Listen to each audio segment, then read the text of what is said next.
Uma universidade conectada com o seu tempo, com a ciência e com a formação humana.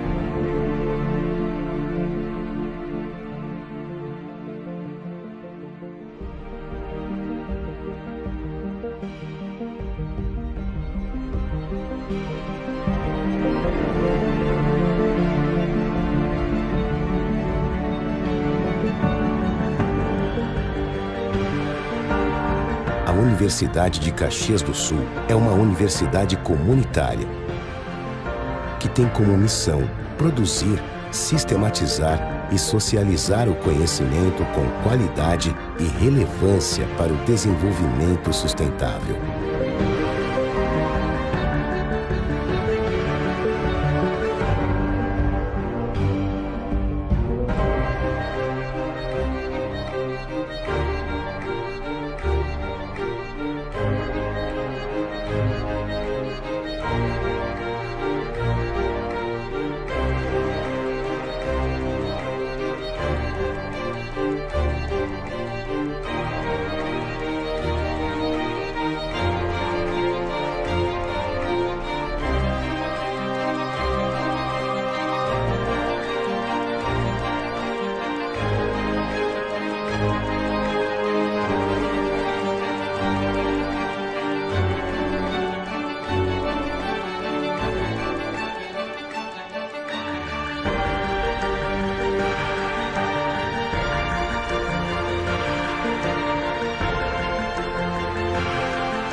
Conectada com você, sua vida e seus sonhos.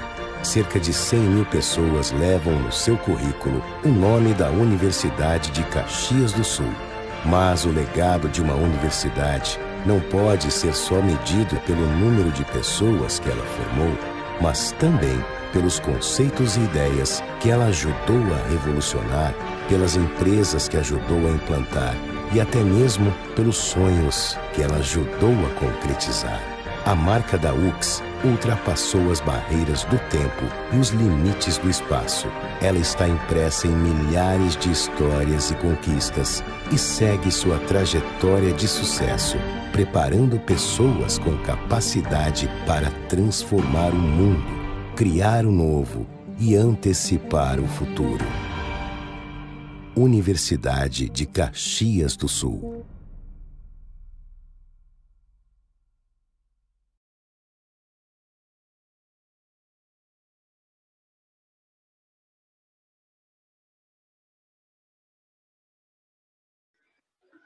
Senhoras e senhores, bom dia! Sejam todos bem-vindos. Eu sou Cristiane Preto Thier e vou dar seguimento às mediações das palestras de hoje de manhã. A partir deste momento, seguiremos com o painel 3 do primeiro Seminário Nacional Direito e Biodiversidade, Década da Biodiversidade 2011-2020, Balanços e Perspectivas. O painel 3 tem como tema Espaços Protegidos 20 anos da Lei do SNUC e contará com a presença da ilustre professora doutora Márcia Diegues Leuzinger, que é doutora em Desenvolvimento Sustentável e Gestão Ambiental pela Universidade de Brasília e possui doutorado em Direito Ambiental pela Universidade da Nova Inglaterra. É procuradora do Estado do Paraná, em Brasília, e professora do Programa de Pós-Graduação do Centro Universitário de Brasília. E contaremos também com a presença do mestre Antônio César Caetano, que é mestre e graduado em Agronomia pela Universidade Estadual Paulista Júlio de Mesquita Filho graduado em Direito pela UX, analista ambiental junto ao Instituto Chico Mendes. Atuando como debatedor, seguiremos então com a ilustre presença do professor Dr. Alexandre Altman. Lembramos que os microfones devem se manter desligados para o bom andamento da palestra, demais recados serão postados nos comentários do YouTube. Passamos a palavra ao debatedor professor Dr. Alexandre Altman, que recepcionará ambos os palestrantes. Professor Altman, a palavra está com o senhor. Obrigado, Cristiane. Bom dia, doutora Márcia. Bom dia, doutor Antônio. É uma alegria recebê-los aqui na Universidade de Caxias do Sul para debater esse tema que hoje é palpitante, né? O Sistema Nacional de Unidades de Conservação.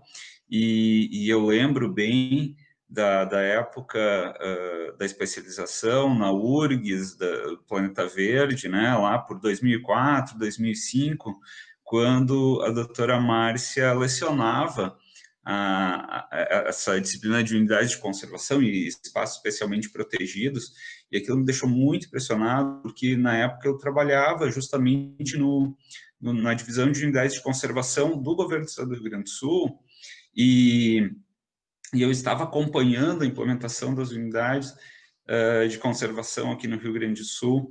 Então, esse tema desperta um grande interesse e é com bastante apreensão que nós estamos vivendo esse momento hoje, né, de um retrocesso na implantação das unidades de conservação, e nem se fala em criação de novas, né, e quando nós estamos discutindo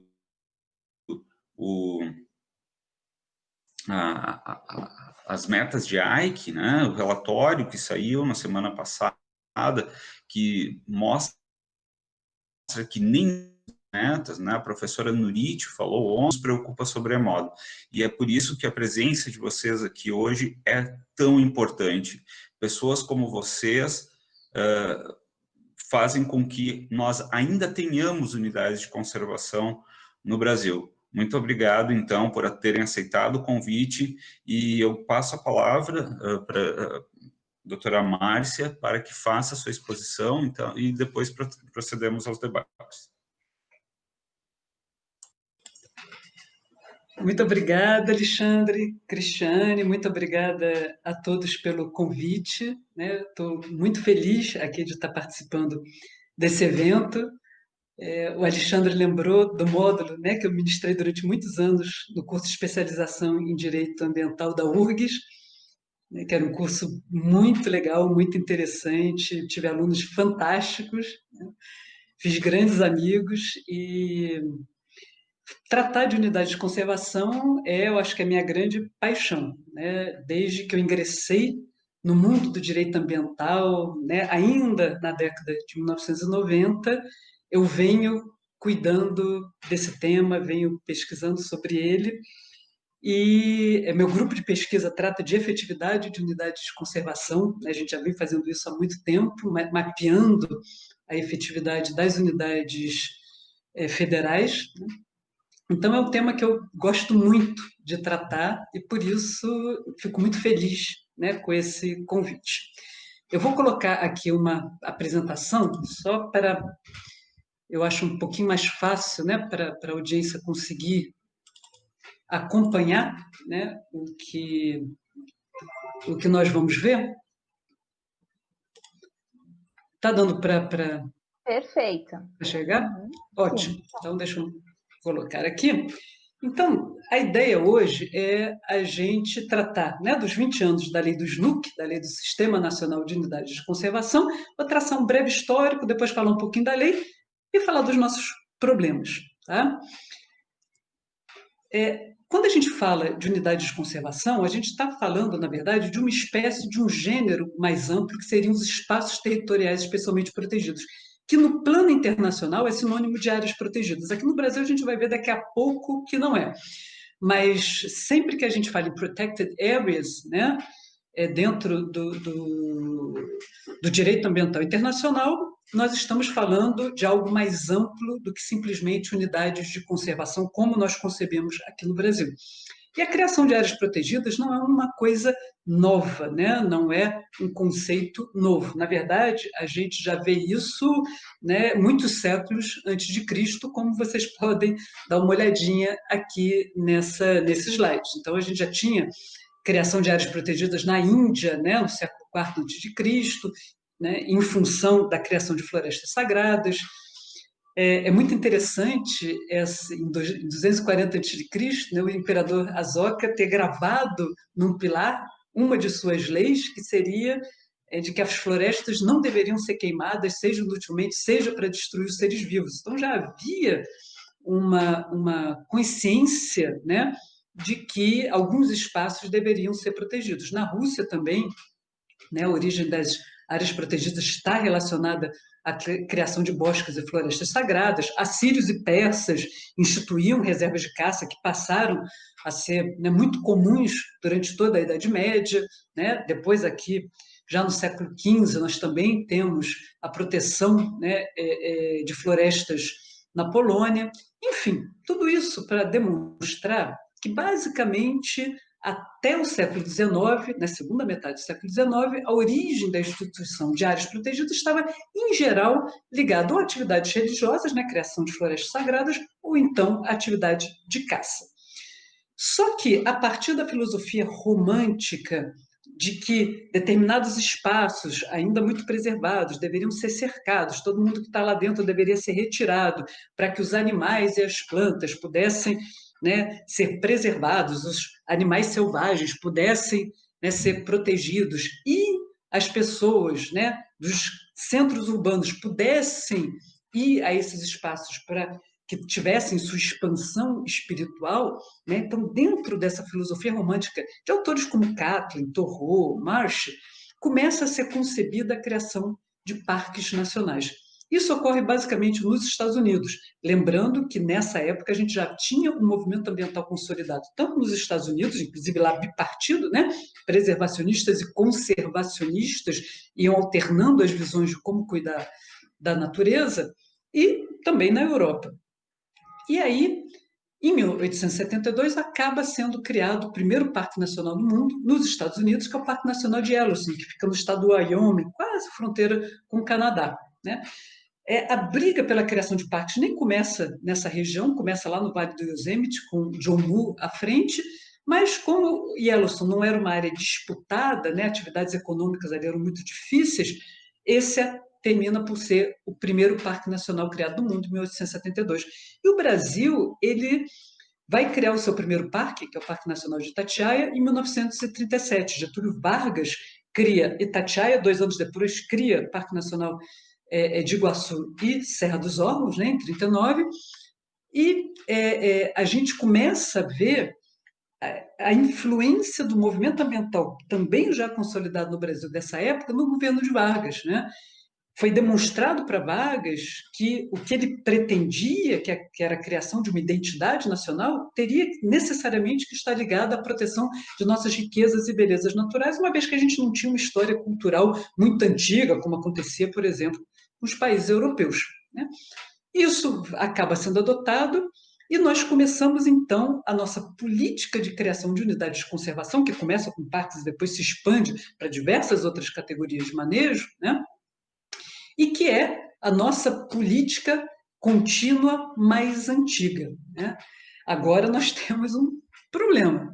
Não só a gente não está tendo a criação de novas unidades, como há um claro intuito de se desafetar, né, de se extinguir algumas já criadas. Mas, enfim, a gente ainda pode dizer que essa é a política ambiental brasileira contínua, mais antiga e essencial para a conservação da diversidade biológica.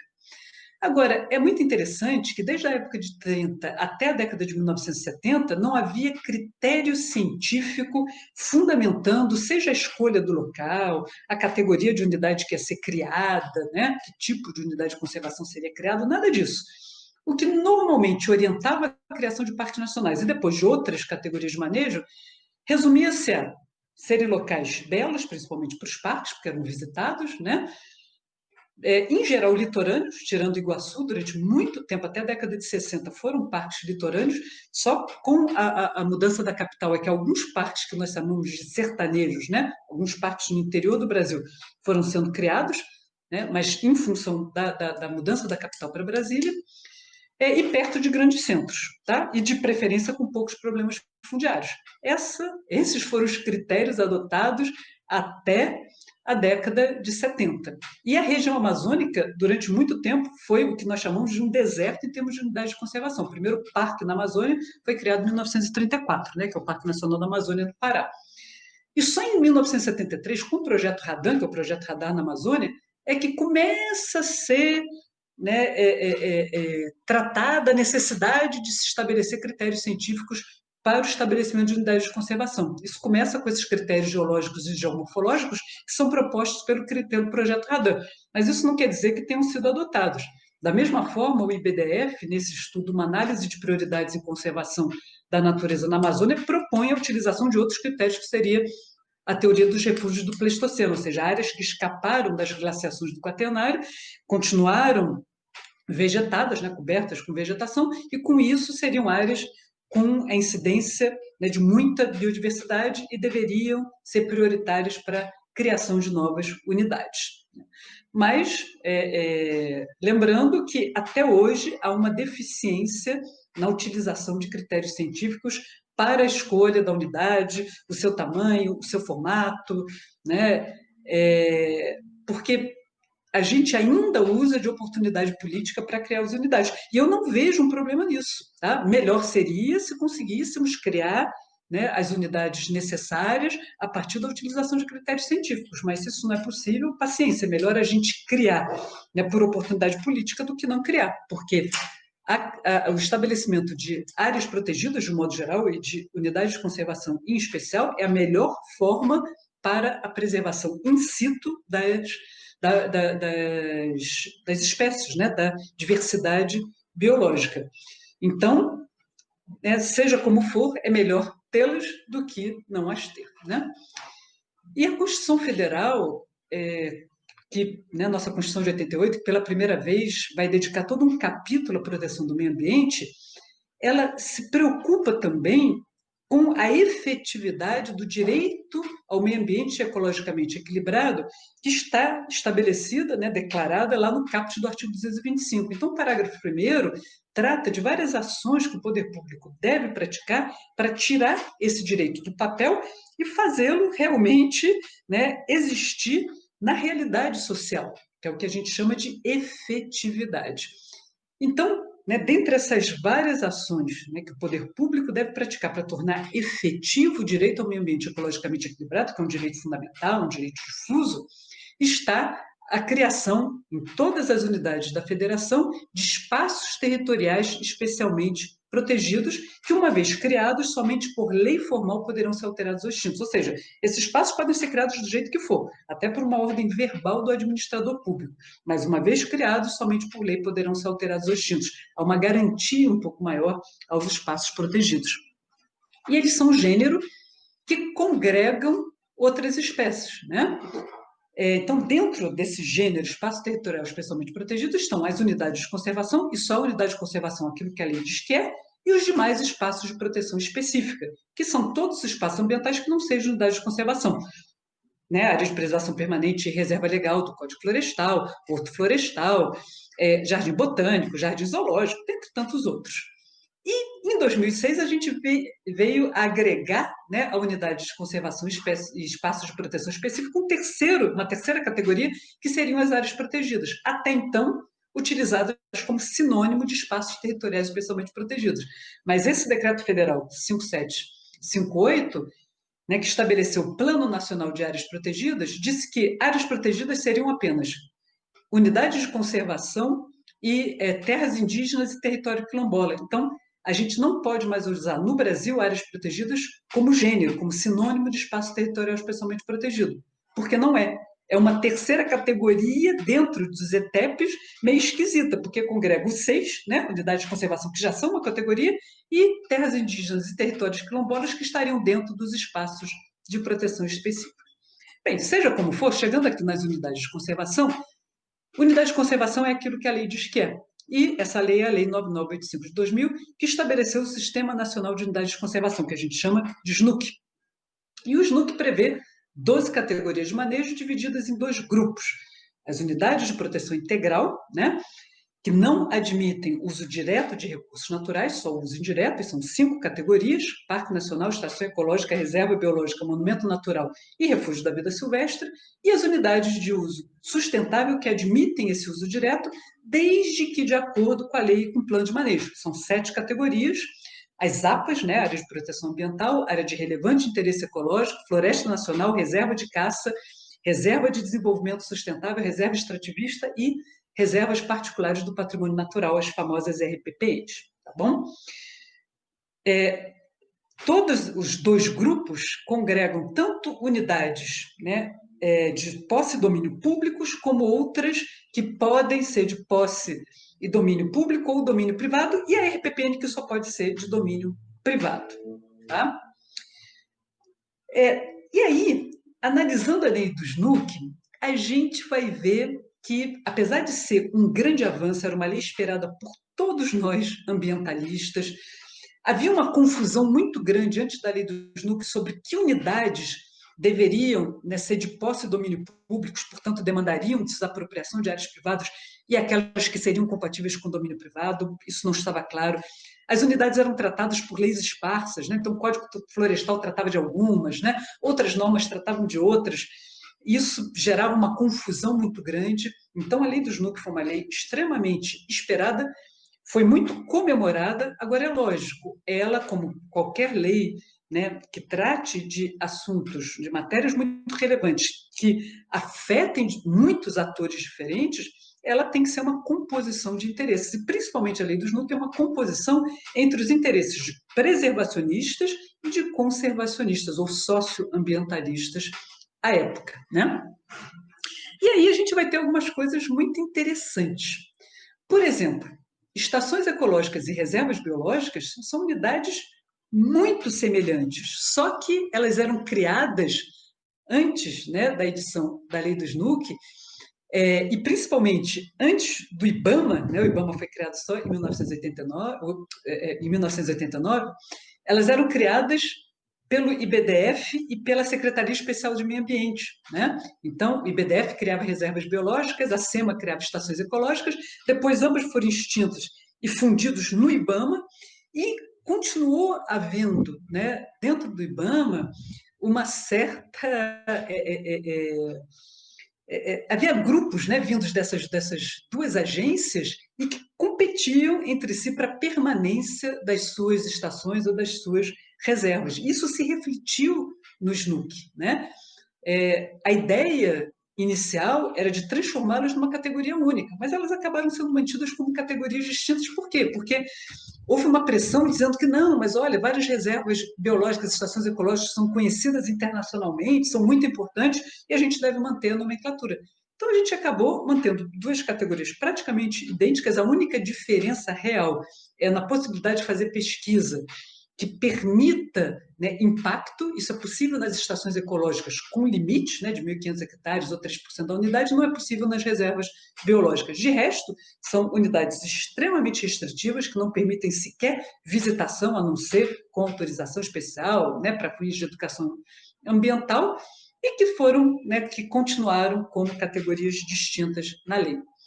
Outra coisa interessante diz respeito aos monumentos naturais e refúgios da vida silvestre, que o parágrafo 2º dos artigos 12 e 13, né, que tratam dessas categorias, estabelecem que elas são compatíveis com o domínio privado, mas se não houver a aquiescência do particular, as áreas privadas deverão ser desapropriadas. E, na verdade, a desapropriação ela não pode depender da aquiescência do particular, porque isso não está na Constituição. A Constituição permite a desapropriação única e exclusivamente por motivos de necessidade, utilidade pública ou interesse social.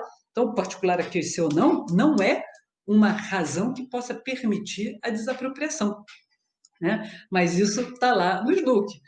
Não gera nenhum problema maior, né? Normalmente consegue-se fazer, né, a compatibilização dessas unidades que afetam uma parcela muito pequena da propriedade com o uso econômico do resto da área, mas é uma curiosidade do SNUC, né?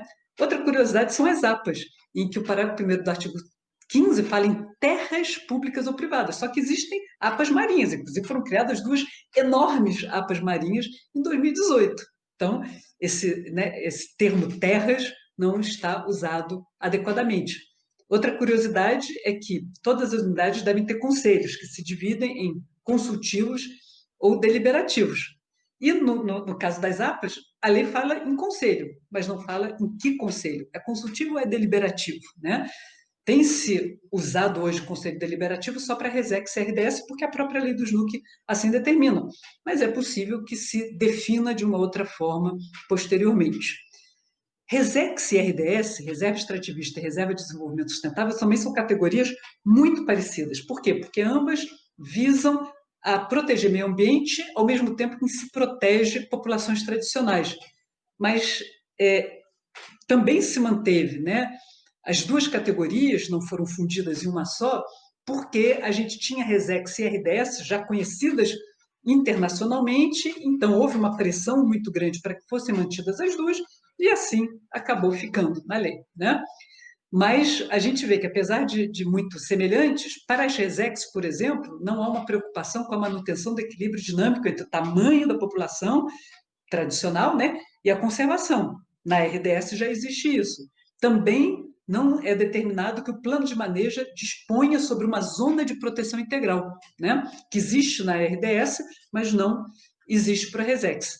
Por outro lado, né, para a RDS, é dito que haverá desapropriação quando necessário. Isso não existe, ela é de posse do domínio público, vai ter que ser feita a desapropriação de áreas privadas.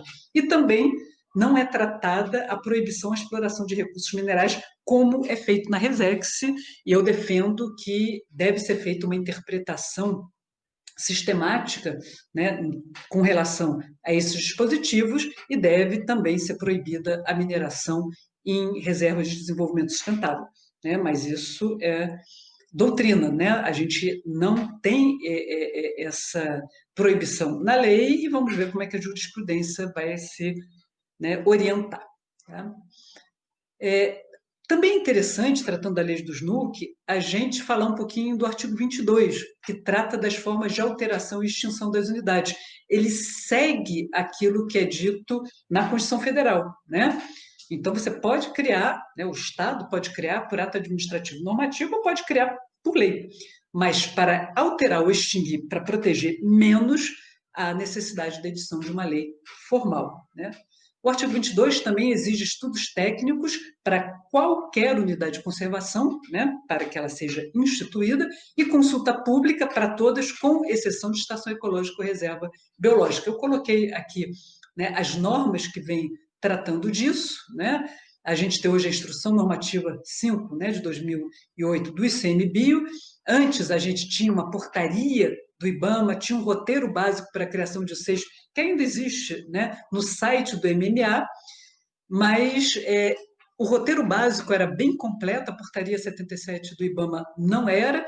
A Instrução Normativa número 5 hoje já é um pouco mais completa do que a portaria, mas eu acho que a gente ainda tem muito, né, a pormenorizar em termos do que é necessário para os estudos técnicos e para a consulta pública, a fim de fundamentar a escolha da categoria de manejo, o seu tamanho, o seu formato, o que pode e o que não pode ser feito lá dentro, né? Com relação às zonas de amortecimento, que só não é necessário para APAs e RPPNs, para todas as outras categorias é importante o estabelecimento de zonas de amortecimento, também houve muita confusão sobre o que seria, muita gente confundia zonas de amortecimento com o que era tratado na resolução CONAMA 1390, que acabou sendo revogada, né, por outra resolução que não trata de zonas de amortecimento, sim de licenciamento, que é a 428, mas, enfim, zona de amortecimento não é 10 quilômetros, quem estabelece, seja o tamanho, seja o que pode ou o que não pode ser feito na zona de amortecimento, é o órgão gestor da unidade, se ela for federal, é o ICMBio, e agora há um entendimento da AGU dizendo que ela tem que ser criada pelo mesmo instrumento que criou a unidade. Isso está trazendo uma série de dificuldades. Eu sou absolutamente contra esse entendimento, né, que está no parecer da AGU. Eu acho que ela tem que ser criada, né, se não foi criada até o plano de manejo, ela pode ser estabelecida pelo plano de manejo, mas nós estamos também com essa dificuldade no plano federal. O plano de manejo tem que ser criado em até 5 anos do estabelecimento da UC, e aí seria também o prazo para a zona de amortecimento, né? Mas a gente ainda tem um percentual de UCs sem planos de manejo por causa do alto custo para fazer, né, o longo prazo.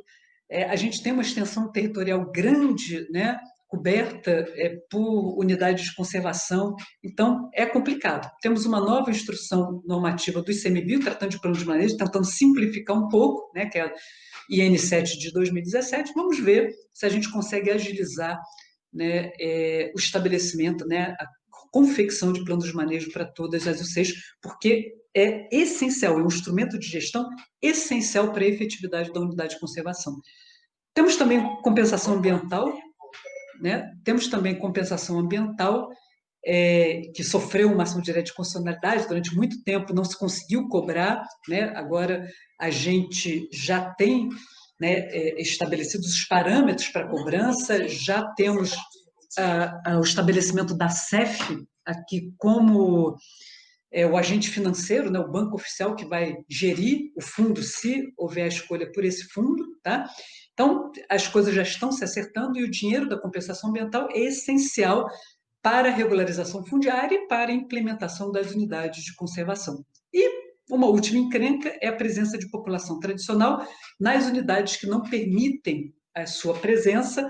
A lei do SNUC diz que, nesses casos, né, elas têm que ser realocadas, transferidas para outro espaço, que vai ter que ser adquirido pelo poder público, né, e indenizadas pelas benfeitorias.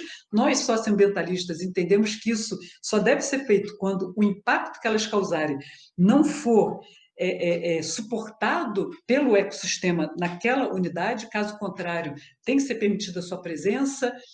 Hoje, o ICMBio tem firmado termos de compromisso para que elas fiquem lá até que seja possível a sua realocação, mas é uma encrenca grande, a gente poderia ficar aqui horas falando desse tema, não dá tempo, né? Mas fica aqui só a notícia de que muito ainda há a se resolver sobre populações tradicionais residentes em unidades de conservação que não permitam a sua presença, principalmente as unidades de proteção integral e domínio público, ou seja, Parque Nacional, Estação Ecológica e Reserva Biológica. E aí, gente, não adianta a gente criar um monte de unidades de conservação sem que elas tenham efetividade, ou seja, que elas funcionem, que elas cumpram o seu objetivo. E existem vários indicadores para medir efetividade, né? Então, nós começamos com o IBAMA, ICMBio, WWF, usando esse método RAPAN, que é o método para avaliação rápida e priorização de gestão de UCs, que tem esses indicadores, visão, metas, né? Não vou ler todos aqui. E foi muito interessante o trabalho que foi feito em 2015, em que foi avaliada uma efetividade média para as UCs de proteção integral e até uma efetividade alta, né, para as unidades de uso sustentável. E esses são os percentuais da unidade com efetividade alta, média e baixa, né, de proteção integral e de uso sustentável. Foi um estudo interessante. Esse método depois foi alterado, hoje usa-se SANS, mas nós tivemos mais ou menos o mesmo resultado, né? MMA e ICMBio fizeram outra avaliação de efetividade das UCs pelo método SANS e também o que se encontrou foi uma efetividade média das unidades de conservação. No nosso grupo de pesquisa, aqui, né, do Centro Universitário de Brasília, o grupo de pesquisa que eu lidero, a gente trabalha só com efetividade de unidades de conservação e a gente elegeu indicadores um pouco mais simples para trabalhar plano de manejo, conselhos gestores, situação fundiária e infraestrutura, tanto de gestão quanto de uso público. E esses indicadores foram criados, né, sugeridos pela Lorene Raquel, que foi minha orientanda de mestrado, e a gente começou a trabalhar com ele já há alguns anos, e a gente conseguiu resultados interessantes, né? Se a gente der uma olhada no próprio painel dinâmico do ICMBio, nós vamos ver que 85% das unidades de conservação possuem conselhos gestores. Então, nesse indicador, a gente está bem, né? A gente tem uma efetividade alta, né? A maior parte das unidades tem. Com relação a planos de manejo, só 58% tem, ou seja, 42% ainda não tem plano de manejo. O plano de manejo é essencial para a efetividade das UCs. Sem plano de manejo, a gente não sabe quais são os objetivos, o que pode, o que não pode fazer, não tem zoneamento, não tem plano de uso público. Então, é muito complicado, né? Ou seja, para esse indicador, a efetividade é média. A gente não tem muitos dados sobre situação fundiária, mas existem alguns trabalhos, como esse da SHED, que apontam, né, um problema em relação à regularização fundiária das UCs, né? Esse trabalho dela é um trabalho cuja pesquisa foi feita em 2014, a gente avançou já bastante desde então, mas, de qualquer maneira, naquela época, das 262 unidades de domínio público, 22,5% tinham processos em trâmite para regularização fundiária no ICMBio, né? De um total de 236. E aí ela mostra a maior demanda, né? Que a maior demanda em área recaía sobre terras devolutas e depois, né, por transferência de glebas arrecadadas, mas o que era mais trabalhoso eram os imóveis privados, porque eram muitos, com áreas menores, né, e geravam muitos processos. Então, esse trabalho é interessante, eu deixei aí até o link para quem quiser acessá-lo, né, ou então é só digitar isso no Google que vocês encontram e podem baixar. Tá? O trabalho está bem legal.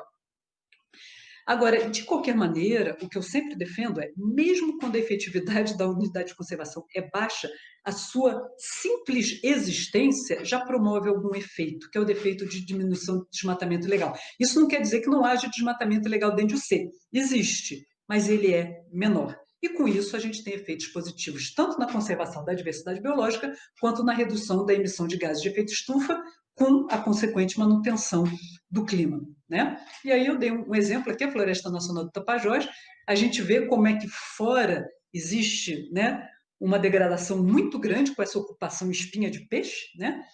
Como a gente pode reparar aqui da imagem, e dentro, né, da floresta a gente vai ter ainda uma proteção bastante significativa, tá? E aí eu já entro na parte final aqui da apresentação, que diz respeito às ameaças às UCs. E, basicamente, a maior ameaça é desmatamento, é grilagem, né? É queimada. E a gente vai ver pelos dados que são fornecidos pelo INPE a partir de dois, né, sistemas de satélites utilizados, o PRODES, né, que fornece dados anuais, a gente não tem o de 2020, né? E o DETER, que aí faz uma avaliação a tempo real do desmatamento, a gente vai ver que houve um desmatamento muito grande dentro de unidades de conservação, inclusive houve um incremento no desmatamento, se a gente considerar 2018 para 2019, tá? Então, vamos olhar só a Amazônia Legal, que hoje está no foco, né, de toda a atenção mundial. Se a gente observar só os parques nacionais, de acordo com o PRODES, que é esse sistema que fornece dados anuais, houve um incremento no desmatamento de 11 parques, só na Amazônia Legal, gente. Se a gente contar 2018 para 2019, os parques estão aí listados, né? E se a gente considerar todas as categorias de manejo de unidades de conservação, a gente vai ver que o desmatamento dentro das unidades cresceu 35%, se considerado agosto de 2018, né, a julho de 2019. Então, vejam, a gente tem um problema, né? E em 2019, nós atingimos o maior índice de desmatamento dentro de UCs dos últimos 10 anos. Temos um problema. Unidades que não deveriam sofrer desmatamento estão sofrendo, tá? E a perda total de florestas dentro de UCs, nesse período, representa 10% do total desmatado em toda a Amazônia Legal. E isso é o dado, para mim, mais estarrecedor. É um absurdo, né? E se a gente considerar só as unidades de conservação federais, a derrubada de floresta cresceu 84% nesse mesmo período, tá? Aí a gente vem para um ranking macabro das unidades mais desmatadas, né? A que ganhou longe foi essa área de proteção ambiental Triunfo do Xingu, no Pará, né? Que integra o mosaico de unidades de conservação da Terra do Meio. É um mapa extremamente impactada, e aí vem toda a discussão sobre a efetividade das áreas de proteção ambiental. A maior parte dos preservacionistas entende que é uma categoria de manejo absolutamente desnecessária, porque é sempre inefetiva. Eu já não concordo, eu acho que é possível fazer que elas funcionem, mas tem que ter um bom plano de manejo, um bom zoneamento e muita fiscalização. Tudo que a gente não tem, né? E não tem não é por falta de vontade, é por falta de pessoal, por falta de dinheiro, por falta de vontade política, né? Depois da AFUPA do Triunfo do Xingu, a gente tem, né, na segunda e terceira posições, né, desse ranking terrível, a Floresta Nacional do Jamanchim, a Reserva Extrativista Jaci-Paraná, tá, uma no Pará, outra em Rondônia. As 3 unidades se encontram no arco de desmatamento, que está sendo cada vez, né, mais pressionado, ou seja, cada vez a gente tem mais, né, o arco sobe mais rumo ao interior da Amazônia, e é lógico que o desmatamento prejudica as populações tradicionais dentro das unidades, prejudica todos nós, prejudica, né, aos recursos naturais, enfim, e na Amazônia, pior ainda, a gente prejudica o regime, né, de águas. A gente sabe que aqui no Centro-Oeste, no Nordeste, né, no Sudeste, no Sul, nós dependemos da Amazônia, principalmente Sudeste e Sul, né, os chamados rios voadores levam a umidade da Amazônia para essas regiões, e nós já estamos sentindo problemas com secas muito maiores, né, e vamos ter problemas, né, cada vez mais recorrentes. Aqui está um gráfico do quanto o desmatamento subiu. A gente ainda não tem os dados de 2020. Quando tivermos, certamente vai piorar, tá, gente? Não vai melhorar. E é estarrecedor esse gráfico. A gente vê que a situação está piorando demais, né? A gente tinha conseguido controlar a partir de 2011, está piorando demais, né? Aqui é um outro gráfico que mostra na Amazônia, né, a criação de novas áreas protegidas e as áreas desmatadas. A gente tinha uma resposta ao aumento do desmatamento a partir, né, da criação de áreas protegidas, e isso não está mais acontecendo. Então a gente vai ter uma situação pior do que nós tínhamos antes, porque nós não vamos ter a resposta que dávamos, né, até então para o desmatamento, né? E com isso, gente, eu encerro a minha participação. Eu acho que eu consegui cumprir meu horário certinho. Queria terminar dizendo que, apesar dos problemas, nós temos na lei do SNUC, né, um instrumento fabuloso que deve ser utilizado. As unidades de conservação são a melhor forma de proteção da biodiversidade e do clima, além de proteção do solo, além de proteção de recursos hídricos, né? Então, nós devemos criar unidades de conservação. Não adianta dizer que nós somos o país que mais protege no mundo, que tem mais áreas protegidas e, portanto, a gente não precisa de novas áreas. Nós sempre precisamos de novas áreas, né? Porque é isso que vai fazer com que a nossa riqueza ambiental seja efetivamente protegida. E mais, nós somos signatários de tratados internacionais que demandam, hoje, segundo as metas de Aichi, a proteção de 17%, né, dos sistemas terrestres, né, dos nossos ecossistemas terrestres, 10%, né, da área marinha. Por meio de áreas protegidas. Antes das metas de Aichi, a Conabim entendia que seriam apenas unidades de conservação, com um incremento desse percentual pelas metas de Aichi. Nós passamos a utilizar não só unidades de conservação, mas outros espaços ambientais. Então, não vai haver no Brasil um incremento da proteção, né, em função dessa nova interpretação da Conabim. E eu acredito que a gente deva privilegiar sempre a criação de unidades de conservação. Não que outros espaços ambientais, como jardim botânico, jardim zoológico, hortoflorestal, etc., não sejam importantes. São, mas as unidades de conservação, elas têm um regime jurídico mais definido, elas têm um órgão gestor também definido. E com isso a gente consegue, né, uma gestão melhor desses espaços. Então, era isso. Vou interromper aqui o meu compartilhamento. Agradeço muito, não apenas o convite, né, mas a possibilidade de participar desse evento, tá? E estou aqui à inteira disposição para as perguntas. Muito obrigada, doutora Márcia, pela excelente palestra. Agradeço novamente por ter aceito o convite. Lembrando que os questionamentos também podem ser realizados pelos comentários do YouTube. Eu passo agora a palavra ao debatedor professor doutor Alexandre Altman para suas considerações. Professor Alexandre, a palavra está com o senhor. Ok, muito obrigado, doutora Márcia, pela brilhante exposição.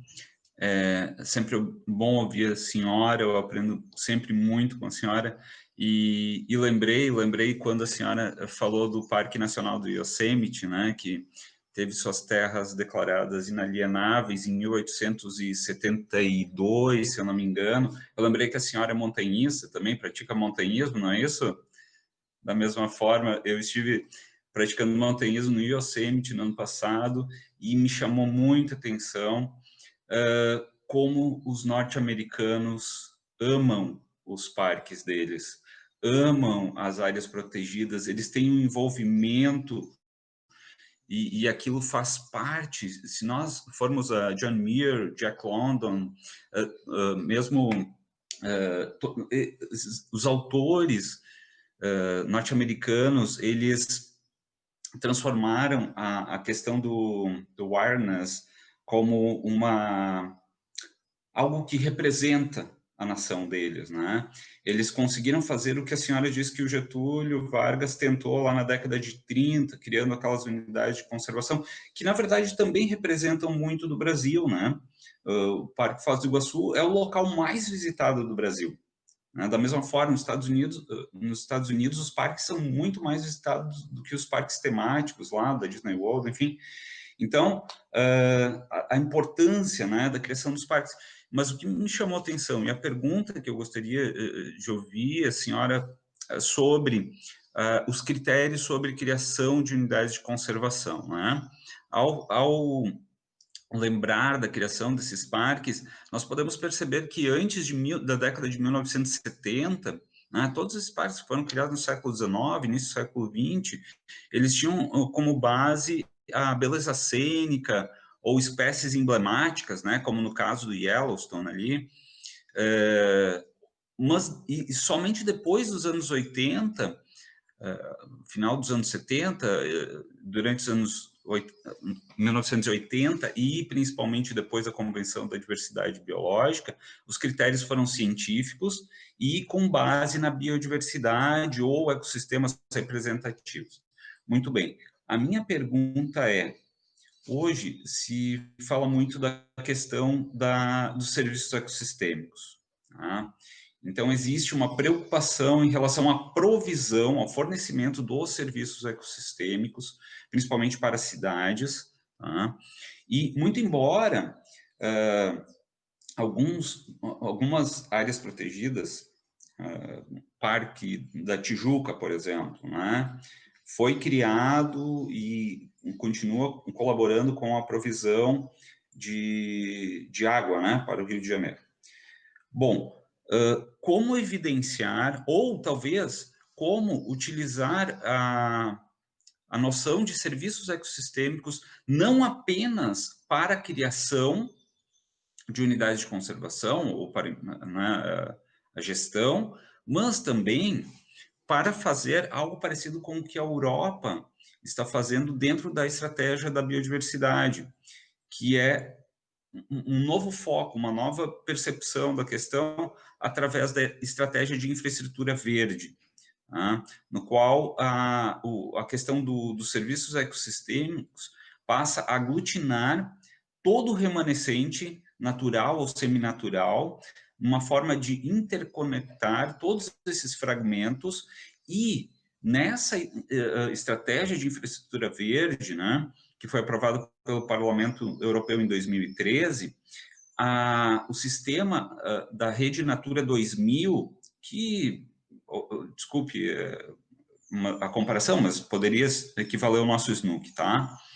Mas o sistema Natura 2000 é compreendido como a espinha dorsal da estratégia de infraestrutura verde, tendo como outros fragmentos, né, naturais, seminaturais, podem ser campos ou mesmo parques urbanos, o link, né, a ligação entre todos esses fragmentos. E aqui no Brasil nós temos a ideia de corredores ecológicos, mas que trabalham com a ideia da biodiversidade, né, do fluxo gênico, enfim. Eu gostaria de ouvir da senhora se a noção de serviços ecossistêmicos pode ressignificar o que nós entendemos por conservação da biodiversidade, como, por exemplo, ali no Rapan, né, quando falam de efetividade, indicadores, né, o fornecimento de serviços ecossistêmicos poderia ser um indicador? É isso que eu gostaria de perguntar para a senhora. Muito obrigado. Alexandre, quer que eu já responda agora ou já respondo? Então tá ótimo. Na verdade, para que um determinado ecossistema preste serviços ecossistêmicos, eu não vou fazer aqui a diferença entre serviços ecossistêmicos ou serviços ambientais, que até existe, né, para alguns autores, mas vamos tratar como sinônimos. Para que ele preste serviços adequadamente, ele tem que estar preservado, né? Na medida em que você vai impactando os ecossistemas, eles começam a falhar na prestação de diversos serviços ambientais, como, por exemplo, manter fertilidade do solo, qualidade de recursos hídricos, né, microclima, a própria biodiversidade, tantos outros, né? Então, quando a gente fala, né, da criação de uma unidade de conservação, em especial as unidades que têm efetividade, lógico que para essa finalidade, né, as unidades de proteção integral, elas alcançam uma proteção maior do que as unidades que permitem o uso de recursos, uso direto de recursos, mas de qualquer maneira, né? Quando há a criação de unidade de conservação, o que se espera é efetividade na preservação de biodiversidade. E com isso, a gente já vai ter, né, a possibilidade de manutenção da prestação desses serviços ecossistêmicos, que necessitam de quê? De biodiversidade preservada, né, e de elementos abióticos que vão permitir esse fluxo, né, de energia e de serviços ambientais. Então, quando a gente cria uma unidade de conservação, já se pressupõe, se ela realmente cumpre os seus objetivos, que a gente vá conseguir, né, ainda que para as unidades de uso sustentável, minimamente a proteção dos ecossistemas, né, a fim de que eles não entrem em colapso e, desse modo, né, a prestação desses serviços ecossistêmicos ou serviços ambientais, né? É lógico que quando a gente trata de áreas densamente populadas e, portanto, altamente impactadas, como são os grandes centros urbanos, e aí você deu o exemplo do Parque Nacional da Tijuca, né, lembrando que o reflorestamento da Floresta da Tijuca, que depois foi transformada em parque, né, já se deu ainda durante o Brasil Império, né? Aliás, foi até antes, né? Foi determinado o reflorestamento por Dom João VI, né? Então, a ideia ali era que os riachos, né, que abasteciam a cidade do Rio de Janeiro, que estavam secando em função, né, do café que foi subindo ali a serra, que, né, essas nascentes fossem, né, restabelecidas, né, a partir do reflorestamento, e a gente vai ter, então, né, depois, né, que a floresta cresceu novamente, a criação de um dos maiores parques nacionais urbanos do mundo. E, obviamente, prestando serviços ambientais super relevantes para a cidade do Rio. Eu nem digo que a questão seja abastecimento hídrico, porque hoje, né, a maior parte da água que a gente usa no Rio de Janeiro nem vem dali, né, vem de outros reservatórios, né, principalmente do sistema Guandu.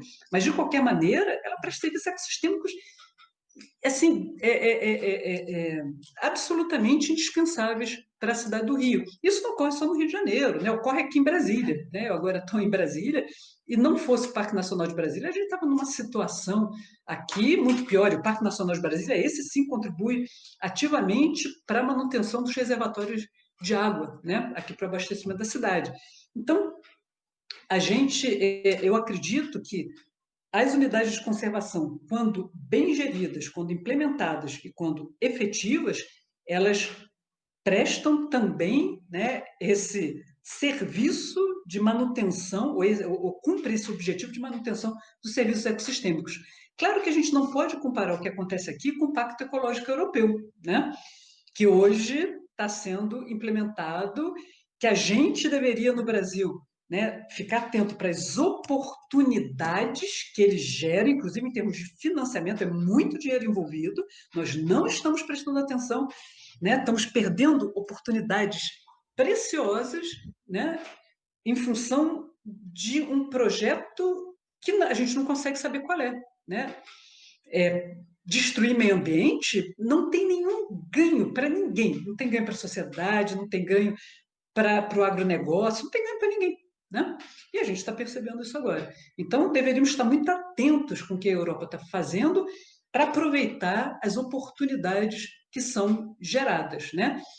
E, lógico, apesar da gente ter um sistema jurídico, né, com relação às nossas áreas protegidas diferente do que acontece na Europa, eu acho sim que se a gente mantiver, né, um sistema de UCEIS efetivo e principalmente interligado por corredores ecológicos, que é um instrumento criado pela lei do SNUC para aumentar a área sem a necessidade da criação de novas unidades, né, porque ele permite o fluxo gênico ali de fauna e flora, a gente vai conseguir um grau de proteção, né, bastante importante no Brasil. O problema é que a gente não faz o dever de casa em nada, a gente não cria corredores, a gente não consegue dar efetividade às unidades. Isso não é culpa do órgão gestor, não. O órgão gestor faz o que pode. O problema é que o orçamento está sendo reduzido a cada ano, né? O problema é que a gente tem falta de pessoal, não se faz concurso, né? Não se tem gente suficiente. A gente tem parques nacionais enormes com 1, 2, né, funcionários. E não tem como a coisa realmente cumprir, né, o seu propósito, tá? Mas achei muito interessante, viu, Alexandre, as suas considerações, muito interessantes mesmo. E acho que a gente tem muito o que explorar, né, se a gente fizer esse comparativo, né, entre o que existe na Europa e o que existe no Brasil, e principalmente nas oportunidades que estão sendo criadas para o Brasil com o Pacto Ecológico Europeu, se a gente for inteligente e souber usar. Tá? Não sei se te respondi. Sim, muito obrigado, doutora. Muito obrigado. Perfeito. Talvez temos algumas questões? Sim, temos diversos questionamentos do público para a doutora Márcia. Posso fazer em módulo, então, doutora? Vou fazer três questionamentos e a senhora responde e depois eu faço os demais. Combinado, então. Dora de Souza Mourão pergunta: por favor, poderia explicar melhor sobre a instrução de norma conjunta do ICMBio, que simplifica o plano de manejo? Vânia Passos: qual a sua opinião sobre o regime de concessões para atividades de turismo nos parques nacionais? E ela pergunta também: a criação de uma secretaria no Ministério do Meio Ambiente para gerir essas concessões de uso público significa que o ICMBio será afastado da gestão das respectivas unidades de conservação? A senhora pode responder, por gentileza? Deixa eu abrir aqui o microfone. Bom, com relação ao plano de manejo, o plano de manejo é um documento muito difícil, né, de ser realizado. Há necessidade de uma equipe multidisciplinar, né, ele é muito caro, ele é muito demorado para ser feito e ele era muito burocrático. O que essa instrução normativa buscou fazer foi simplificar um pouco o plano de manejo e deixar, né, que muitos elementos que antes eram necessários dentro do plano fossem feitos posteriormente. Eu acho que a gente falar aqui sobre isso, né, demandaria muito tempo, que a gente não tem, mas eu concordo que a gente deveria fazer planos de manejo um pouco mais simples e não enciclopédias como eram feitas antes, né? E tentar tratar de questões que venham surgindo a partir de outros documentos, como plano de uso público, por exemplo, né? E a partir de novas necessidades, até porque o plano de manejo tem que ser atualizado. Não adianta a gente ter plano de manejo desatualizado, né? Como a maior parte dos nossos planos de manejo aqui no Brasil. Tá? A gente tem plano de manejo da década de 40 que não foi atualizado. Então, não é ruim que o ICMBio tente simplificar a realização dos planos para que todas as unidades possam ter um plano de manejo, né? Principalmente a de uso sustentável, que permitem o uso direto de recursos naturais, então, sem plano de manejo, elas perdem totalmente a sua efetividade, e que depois a gente aprofunde em uma ou outra questão, né, na medida em que a necessidade surja. Tá? Eu acho até que o Antônio poderá tratar disso, né, melhor do que eu. Com relação às concessões, é muito interessante que a maior parte dos meus colegas ouve falar em concessão, né, liga isso à privatização e já é contra de antemão. Eu, na verdade, como eu tenho um projeto de pesquisa eterno, né, sobre unidades de conservação, e eu viajo muito para conhecer unidades de conservação, né, eu já fui várias vezes aos Estados Unidos e a diversos outros países, especificamente para visitar o SEIS. No caso dos Estados Unidos, né, teve umas férias que eu visitei, né, mais de 13 parques nacionais, e a gente vê que o sistema de concessões, não apenas lá, mas em vários outros países, no Chile, na Argentina, né, em vários países europeus, ele funciona e funciona muito bem na Austrália. E isso não quer dizer privatização, né? A gente tem, por exemplo, concessões, né, para exploração de restaurantes, exploração de hotéis, para alguns passeios.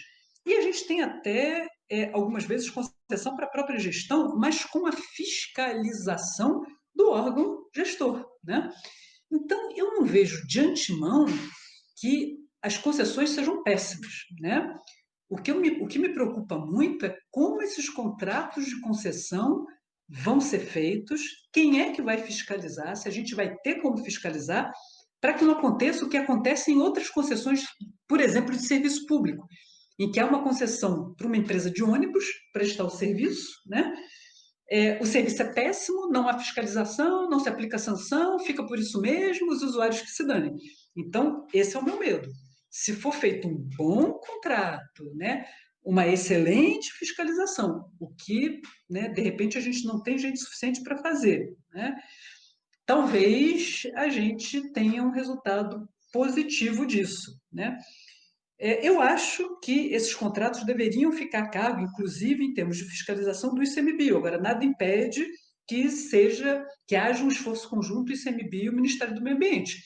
Até porque esses órgãos devem trabalhar juntos, né, e não trabalhar, né, um contra o outro. É claro que o momento político que a gente vive é um momento muito delicado, né? Então, qualquer coisa que eu fale agora, eu acho que não vai valer para o futuro. Então, eu estou até tentando, né, não dar uma opinião teórica, definitiva, né, nesse momento, porque esse momento é um momento atípico que eu espero que passe, né?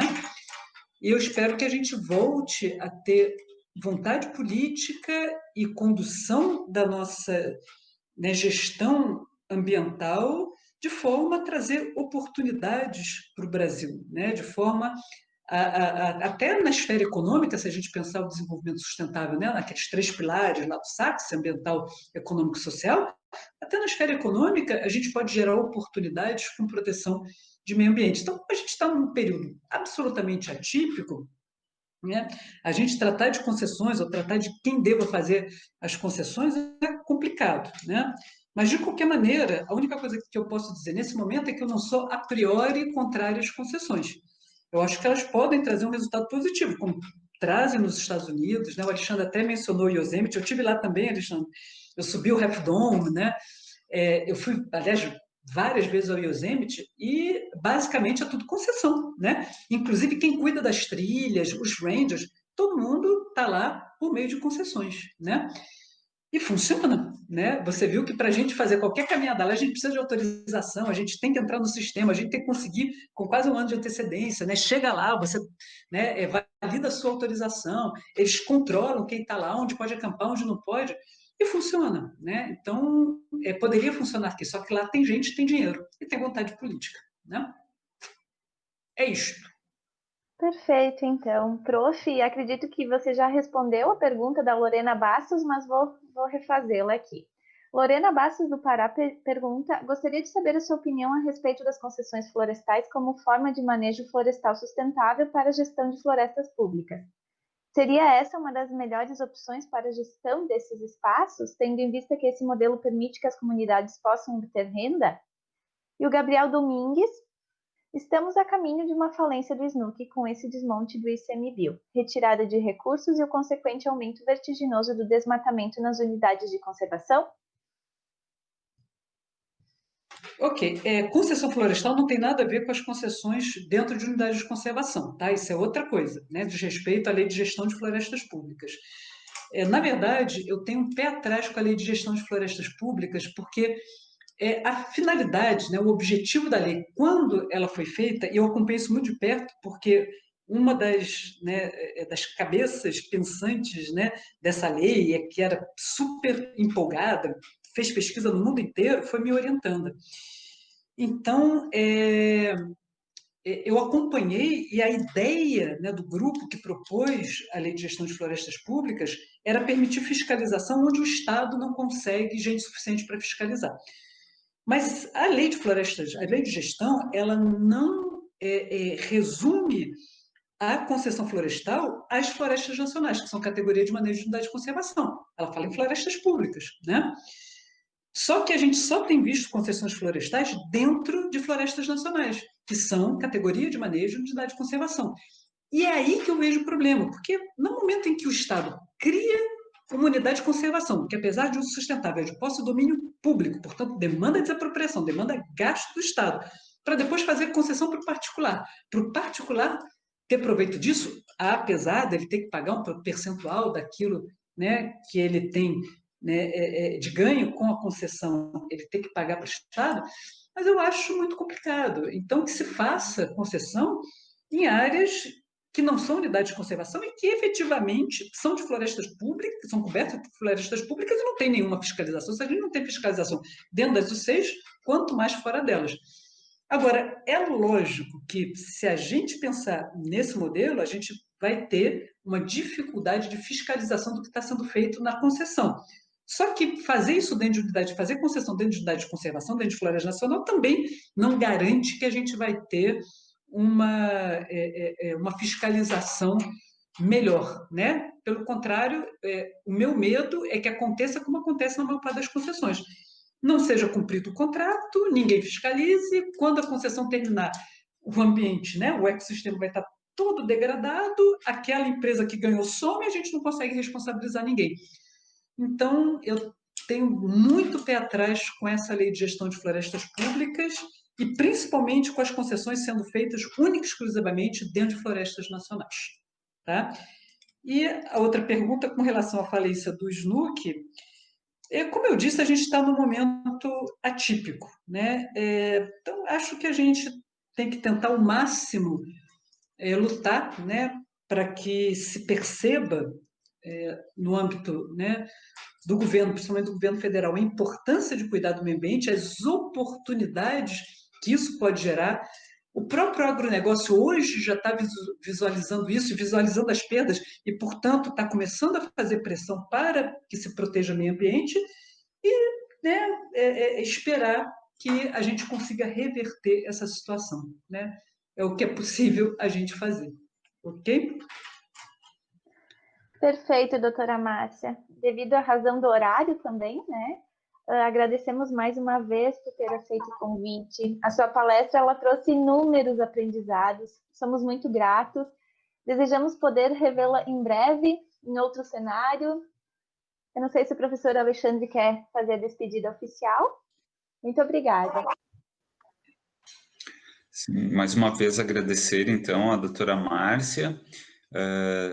Muito obrigado por estar aqui com nós hoje pela manhã, nesse trabalho importantíssimo, doutora Márcia, de reafirmação das UCs, né? Nesse momento de reafirmação da importância e como a senhora colocou do Pacto Verde Europeu, né, o Green Deal, isso tem que ser debatido porque realmente pode abrir um novo horizonte para essas questões envolvendo a preservação, né? E não apenas para fins econômicos, mas para também a valorização dos bens comuns, dos bens públicos, enfim. Tá? Então, muito obrigado. E agora... Eu é que agradeço, né, aqui imensamente o convite, adorei, e vou pedir a vocês encarecidamente, se tiver como me mandar um link para eu poder depois assistir a palestra, né, do professor Antônio, eu ia ficar muito feliz, porque realmente eu tenho um compromisso de trabalho e não tem como ficar, mas se vocês puderem me fazer esse favor, eu agradeço muito, tá? Muito obrigada, viu? Um abraço, Márcia. Bom dia. Perfeito, então. Antes de passarmos a palavra para o mestre Antônio, apenas um recado. Pessoal, informamos aos participantes que se inscreveram no evento que ao final da fala do palestrante será postado um link no Google Forms para captação de presença e emissão de certificado. Professor Alexandre, lhe passo a palavra para dar as boas-vindas oficial ao mestre Antônio. Bom dia, Antônio. Eu acho que nós já estamos no meio do debate e eu gostaria muito de ouvi-lo como um profissional que está vivenciando isso, né? Aí no ICMBio, como eu comentei na abertura, eu trabalhei na divisão de unidade de conservação aqui do estado do Rio Grande do Sul, lá em 2003, 2004, e vivenciei da dificuldade da implantação e da gestão das unidades de conservação, mas aqui no estado, né, nas unidades estaduais. Eu gostaria muito, estou ansioso para ouvi-lo agora, a respeito da gestão das unidades federais, né? Então, de imediato, passo a palavra para o Antônio fazer a palestra, né, suas colocações, e depois debateremos. Bom dia, doutor Alexandre. É uma honra, um prazer estar aqui, podendo falar com vocês. Eu espero, né, agilizar minha apresentação aqui para a gente ter mais tempo para debater, porque eu acho que foi justamente nesse sentido o convite que me foi feito, né, de estar passando um pouco dessa vivência prática aqui na ponta, na questão do manejo, da gestão das unidades de conservação dentro do ICMBio. Né, eu queria saudar, então, a todos, na pessoa do doutor Alexandre, a Cristiane, a Thaís, a professora Fernanda. Foi um prazer enorme escutar a palestra do professor Rubens e da professora Márcia, né, são referências aí no campo da agronomia e do direito ambiental. A doutora Márcia teve um trabalho assim, que eu encontrei na minha revisão bibliográfica para fazer o TCC, que eu fui orientado pelo professor Ayrton, né, que eu fiquei muito feliz com aquele artigo, assim, que me deu um ânimo, sabe, de saber que tinha gente fora desse ICMBio preocupado com o financiamento das unidades. Então, é muito bom, né, ouvir tudo isso e poder contribuir um pouco com o debate. Eu vou apresentar, então, aqui a minha palestra. Vamos ver aqui.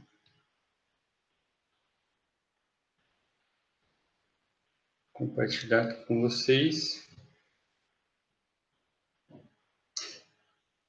Falar, então, né, acho que a professora Márcia já fez bastante,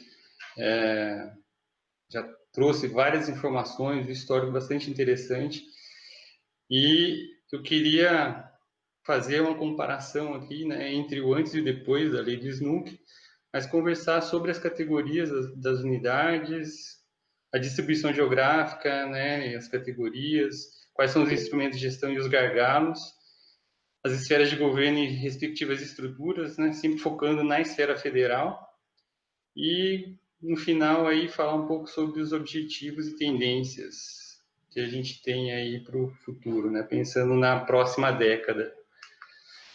E aí algumas perguntas norteadoras, né, a respeito do SNUC, né, o que é, como ele é gerido, quem é que faz essa gestão, onde é que estão esses locais de gestão e por que isso é importante.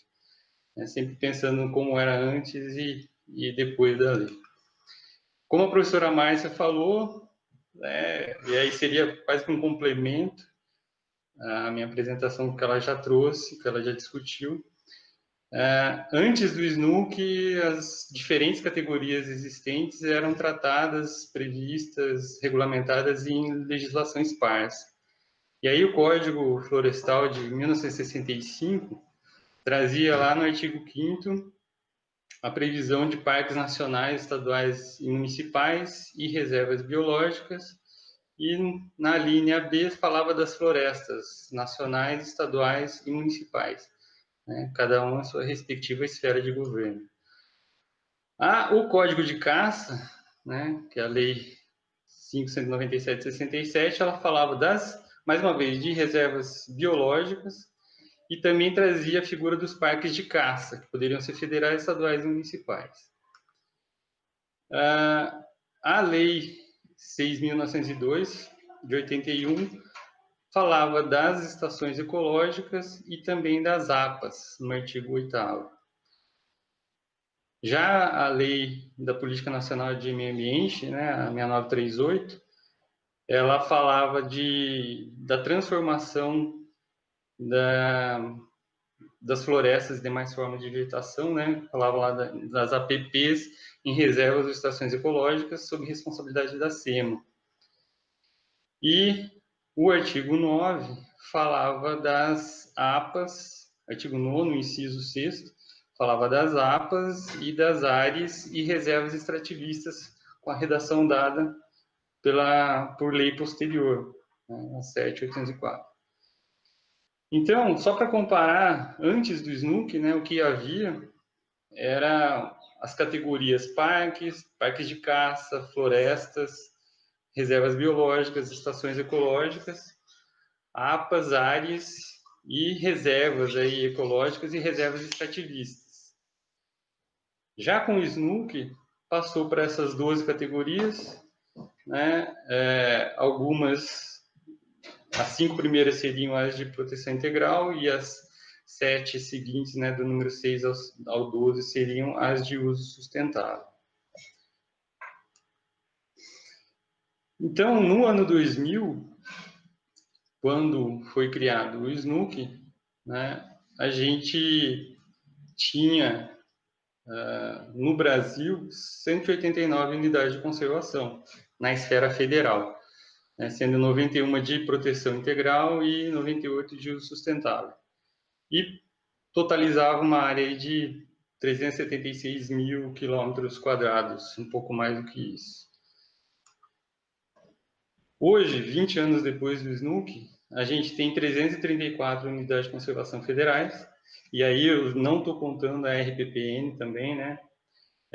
Porque as RPPN são privadas e aí independe do poder público, assim, o exercício inicial, né? A vontade de decretar uma RPPN, tem que ser um ato voluntário do proprietário.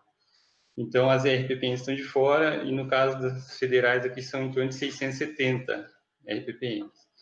Mas, hoje, a gente tem 334 unidades de conservação federais e perfazendo aí uma área total de 1.713.000 quilômetros quadrados, né? Seria 171 milhões e 300 e poucos mil hectares de área protegida. O que significa isso, né, em termos de índice de incremento nesses últimos 20 anos? O que tem de significativo aqui é que o número de unidades de conservação de proteção integral cresceu 1,6 vezes, mas em área aumentou 2,7 vezes, né? Refúgio da vida silvestre aqui e monumento natural aparece com destaque aí, porque existia um lá em 2000 e depois passou a 5 e 9, né, respectivamente, mas a área aumentou exponencialmente. Então tem esses índices aí de na casa do milhar aí. E quanto às unidades de uso sustentável, elas aumentaram, quase que dobraram em número, né, nos últimos 20 anos, mas em termos de área, foi mais de 6 vezes a ampliação desse território protegido.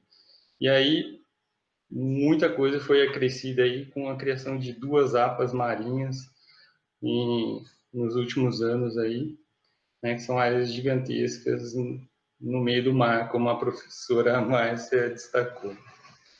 Mas, ao final das contas, né, somando um grupo e outro, a gente teve quase que dobrou o número de unidades de conservação federais nesses 20 anos, e a área protegida 4,5 vezes de aumento, né?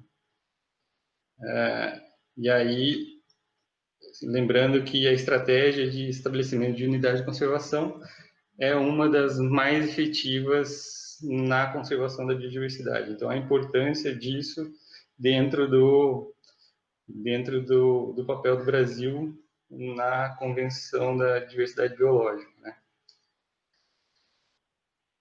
E aí eu trouxe esse quadro mostrando só o SNUC como um todo, né? Porque, afinal de contas, o Sistema Nacional de Unidade de Conservação da Natureza, ele engloba a esfera federal, que está destacada em vermelho, mas também a estadual e municipal, certo? E aí a gente vê que o grosso, realmente, né, das áreas protegidas está na esfera federal. Então, 80% praticamente das áreas de proteção integral são federais e 60% são das unidades de uso sustentável, também são federais. E aqui eu trouxe um mapa, né? Lógico, eu não espero que consigam visualizar, né, completamente, mas percebam que o grosso das unidades de conservação está no eixo aí da bacia amazônica, né, na calha do Rio Negro e Solimões ali, ao longo da confluência dos rios ali, né. Então, o Sistema Nacional de Unidades de Conservação, nesses últimos 20 anos, tem como prioridade, priorizou por uma série de fatores, né, seja da questão do reconhecimento internacional, seja da questão fundiária, da densidade demográfica, do próprio uso, facilidade, né, oportunidade política, para a criação dessas unidades de conservação no bioma amazônico. Enquanto que na região da Mata Atlântica, do Cerrado, e Caatinga e Pampa, a gente vê unidades menores, tanto é que aparece praticamente só o nome, né? Você vê só a linhazinha com o nome das unidades, mas não consegue nem identificar quais seriam as unidades e as áreas, né? Então, são áreas significativamente menores em relação àquelas do bioma amazônico. Um gráfico aqui do Cadastro Nacional de Unidade de Conservação, a gente tem, então, o percentual de área continental protegida, né, seria 9,3%, e 25% da área marinha, considerando a área zona economicamente exclusiva, né, a plataforma continental brasileira. Bom, dentro daqueles tópicos, né, que eu me propus a falar, já falamos das categorias e da distribuição. Falando um pouco dos instrumentos de gestão e os seus gargalos, né, antes da lei do SNUC, a gente tinha praticamente a previsão dos planos de manejo para essas categorias de unidade de conservação. E com o SNUC, né, ele já prevê, além do plano de manejo, também os conselhos. Seriam consultivos para as unidades do Grupo de Proteção Integral, ou seja, Parque Nacional, Estação Ecológica, Reserva Biológica, Monumento Natural e Refúgio da Vida Silvestre. E para as flonas e APAs também seria um conselho consultivo. E no caso das RESECs e RDS, seria um conselho deliberativo. E aí, como a professora já colocou, né, a gente tem, das 334 unidades de conservação federais, 58% tem plano de manejo e 85% delas têm conselho consultivo.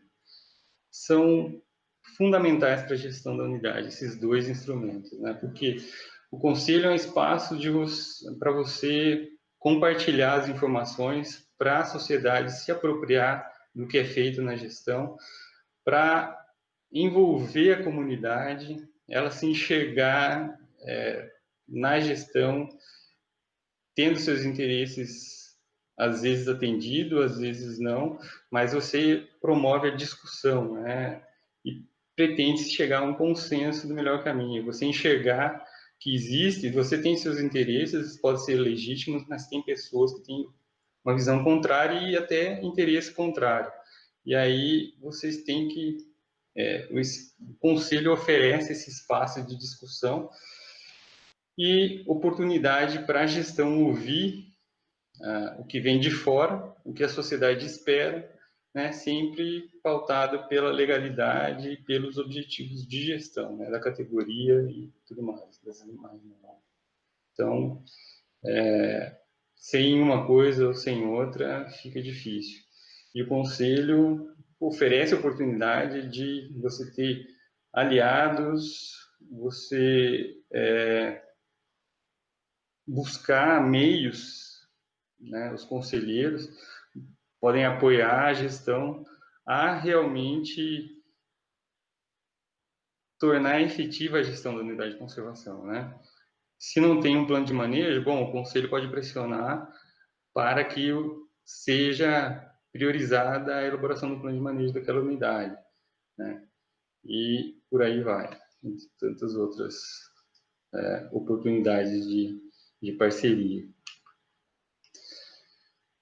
Quanto às esferas de governo, né, eu vou falar da estrutura do ICMBio aqui, né? Nós temos 1.700, em torno de 1.700 servidores, né, mas aí já contando com cargos nomeados e tudo, né? Eu sou analista ambiental e dentro do ICMBio hoje a gente tem cerca de 970, 980 analistas ambientais. Desses 900 e poucos, 770 estão em unidade de conservação e 320 servidores na sede. Então, são cerca de 2 servidores por unidade de conservação. A média seria isso. E a gente percebe que boa parte, a maior parte, na verdade, né, 1/4 dessa força de trabalho está concentrada na sede no Distrito Federal. E aí a gente tem outros problemas, né? Esvaziamento de servidores, lotação nas unidades de conservação. Eu trabalhei na Fona de Canela por 10 anos, praticamente. Quando eu cheguei lá, eram 6 servidores, cheguei em 2010, eu era o 6º elemento, e aí eu cheguei a ficar sozinho, né? Todo mundo, outros 5 se aposentaram, e eu fiquei sozinho na unidade por cerca de... sozinho, 6 meses, né? Ficou eu e mais uma colega técnica por 1 ano, e depois ela se aposentou, e aí foi complicado. E se não fosse conselho, seria mais complicado ainda, porque a gente estava numa fase de renovação do plano de manejo, de renovação do conselho e trabalhando também com a possibilidade de concessão. Então, estava tudo aberto, assim, concessão de serviços para uso público, né? Considerando agora, fazendo uma análise, né, da efetividade em si dessa lei, o que mudou realmente, né? Eu acho que o melhor é a gente analisar os objetivos do SNUC, né? Está lá previsto no artigo 4º da lei. Então, contribuir para a manutenção da diversidade biológica e dos recursos genéticos do território nacional e nas águas jurisdicionais. O segundo objetivo é proteger as espécies ameaçadas de extinção no âmbito regional e nacional. Contribuir para a preservação e a restauração da diversidade de ecossistemas naturais. Promover o desenvolvimento sustentável a partir dos recursos naturais. E aí eu lembro das unidades de uso sustentável. Promover a utilização dos princípios e práticas de conservação da natureza no processo de desenvolvimento.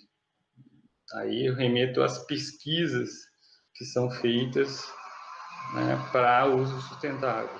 As unidades de conservação sendo espaço para pesquisa visando o uso sustentável, né, pesquisa aplicável. Proteger paisagens naturais e pouco alteradas de notável beleza cênica. E você tem diversos espaços, né, parques nacionais que são ícones em paisagem. Proteger as características relevantes de natureza geológica, geomorfológica, espeleológica, arqueológica, paleontológica e cultural. Como exemplo, a gente tem o Parque Nacional das Cavernas do Peruaçu, né, que é um ambiente kárstico fantástico, diversas cavidades naturais. Aqui onde eu trabalho, no Parque Nacional dos Campos Gerais, a gente também tem diversas cavidades naturais, furnas, pintura rupestre. Então, no Parque Nacional da Capivara, né, o maior acervo, o maior sítio arqueológico do Brasil, remetendo às ocupações humanas na América. E o Cristo Redentor, dentro do Parque Nacional da Tijuca, né? Muitas pessoas vão lá, tiram uma selfie no Cristo Redentor, mas não sabem que entrou e saiu dentro de um parque nacional, o Parque Nacional da Tijuca. O outro objetivo seria proteger e recuperar recursos hídricos e edáficos, e aí, como já foi citado pelo professor Altman e pela professora Márcia, né, a questão do Parque Nacional da Tijuca, que começou lá em 1850, com um decreto de Dom Pedro II, né, para recuperar, criando a Floresta Nacional da Tijuca, recuperar aquelas áreas, reflorestar. E muita gente hoje ainda chama de Floresta da Tijuca, né? Dentro do parque você tem o setor floresta, e aí fazendo esse resgate histórico, né? Mantendo essa tradição histórica.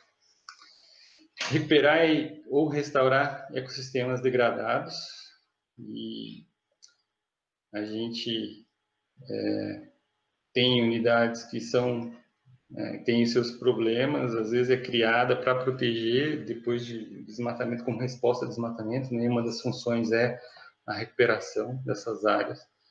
Outras, existe mineração, como a Floresta Nacional de Carajás, né? A Vale, a maior mina de ferro do mundo, está lá dentro da Floresta Nacional de Carajás, no Pará. É uma questão de degradar e recuperar. Né? Proporcionar meios e incentivos para atividade de pesquisa científica, estudos e monitoramento ambiental. E aí, eu estou lembrando aqui da palestra do professor Rubens, né? E a importância que se tem as unidades de conservação como um repositório de material biológico para proteger as culturas agrícolas, né, a fonte de alimentação e até a tecnologia utilizada para essas tecnologias transgênicas aí. E o tanto que a gente apanhou de agricultores no entorno de unidade de conservação, porque eles queriam utilizar semente transgênica, e havia uma proibição, né? Ainda existe a proibição, mas só para 3 eventos de OGM, né? E aí, hoje existem centenas de eventos e nenhum dos outros foi regulamentado, então virou uma festa. Outro objetivo é valorizar econômica e socialmente a diversidade biológica, e isso, né, com as pesquisas e os usos, a gente parte para essa valorização. Favorecer condições e promover educação e interpretação ambiental, a recreação em contato com a natureza e o turismo ecológico, e isso é basicamente o uso público, né? Você ter e despertar nas pessoas, nos visitantes, essa paixão pelas áreas, e a esperança que a gente faça isso, né, e consiga chegar ao nível que os europeus e americanos desfrutam de suas áreas, né? Hoje a gente tem 10% da população brasileira, né, em termos de número de visitantes das áreas protegidas no ICMBio. Né? Você estava chegando a 19 milhões de visitantes por ano, né, menos de 10%. Os Estados Unidos, só no serviço de parques, eles têm mais de 300 milhões de visitantes por ano. Quer dizer, praticamente a população inteira, como se ela visitasse uma área do Sistema Nacional de Parques. Do sistema administrado pelo Serviço Florestal, seria 1,5 a população dos Estados Unidos. E aí tem outras agências também. Então, o americano, ele vai realmente, ele desfruta desses espaços. E a gente aqui não faz isso ainda. E, por fim, proteger os recursos naturais necessários à subsistência das populações tradicionais. E aí vem as RESECs, as RDS, né? Respeitando e valorizando o seu conhecimento, sua cultura e promovendo social e economicamente. Tendências, né, para a próxima década. A questão é sempre conservação versus o crescimento da população, né? A gente tem, a professora Márcia falou do arco do desmatamento, né? Ele está sendo ampliado cada vez, tem menos, ele está subindo, então a área de floresta na Amazônia está sendo depauperada, está sendo diminuída, e enquanto isso a população mundial, a população brasileira vem subindo, né? Nos 20 anos para cá, aumentou substancialmente, e isso em volta das unidades de conservação, né? Normalmente há um crescimento populacional, começa a ter conflito, caça, retirada ilegal, né? Palmito, babaçu, açaí, pinhão, madeira, no inverno, na região sul principalmente, né? Você tem um inverno bastante rigoroso, e aí essa é a tendência, né? A questão e com isso ganha relevância o direito ambiental internacional, né? Considerando a questão da globalização. E eu lembro de um seminário que a gente participou aí na UFS, em Canela, e o professor que estava promovendo o seminário, né, ele falou da questão do globalismo localizado e do localismo globalizado, né, daquela coisa de pensar globalmente, agir localmente, mas também agir globalmente pensando localmente. A gente tem que ter essas duas visões, né? Saber que a gente se conecta, está todo mundo conectado. E eu faço uma recomendação de leitura, né? Talvez muitos já podem ter lido, mas a tragédia dos bens comuns, aí a tragédia, The Tragedy of the Commons, do Garrett Hardin, é um clássico, né? Uma leitura clássica, e ele escreveu em 1968, né? Foi publicado isso. Mas é muito atual, né? Continua muito atual. E a principal questão que ele levanta é que essa coisa ambiental, o direito ambiental, que eu trago isso, né? Do direito ambiental, é que a gente não tem uma solução técnica, né? Isso daí é basicamente uma solução, são questões éticas e morais. E aí, esse mapa mostra a tendência, né, que é uma tendência que vem crescendo, não só no Brasil, mas no mundo inteiro, que é a proposta de redução diária ou de recategorização das unidades de conservação para categorias menos restritivas, ou simplesmente extinção dessas áreas, né? Eu trabalho aqui em Parque Nacional dos Campos Gerais, fica em Ponta Grossa, Carambeí e Castro, né, região central aqui centro-leste do Paraná, perto de Curitiba, e aqui mesmo tem a proposta de extinção da unidade, ou mudança de categoria, né, ou redução, então são todas as alternativas que estão à mesa. E a APA da Escarpa Devoniana também sofreu proposta, uma APA estadual, sofreu proposta de redução há alguns anos atrás. Teve uma resposta muito grande da sociedade para que isso não acontecesse. E aí, fundamentalmente, né, a gente precisa, para reverter essas coisas, eu entendo que a gente tem que se comunicar melhor, né? Como foi falado nas apresentações anteriores, a gente precisa se comunicar melhor. E para isso a gente precisa interpretar a importância da conservação da biodiversidade, do nosso trabalho, e trazendo agora assim para o trabalho do ICMBio, da importância do que a gente faz para a sociedade em geral. E eu trago aqui a citação do George Monbiot. Ele é colunista, ele escreveu especificamente essa coluna no Guardian, né? Ele é fixo do Guardian, mas teve um ponto assim que ele foi bem no cerne da questão, né? Esqueça o meio ambiente, precisamos de novas palavras para transmitir as maravilhas da vida. Que ele fala que a linguagem é crucial para a percepção do mundo natural. E ele cita o exemplo de Moisés, né? Quem que não conhece a história de Moisés, né, com os israelitas no êxodo, saindo do Egito ali, rumo à Terra Santa, né?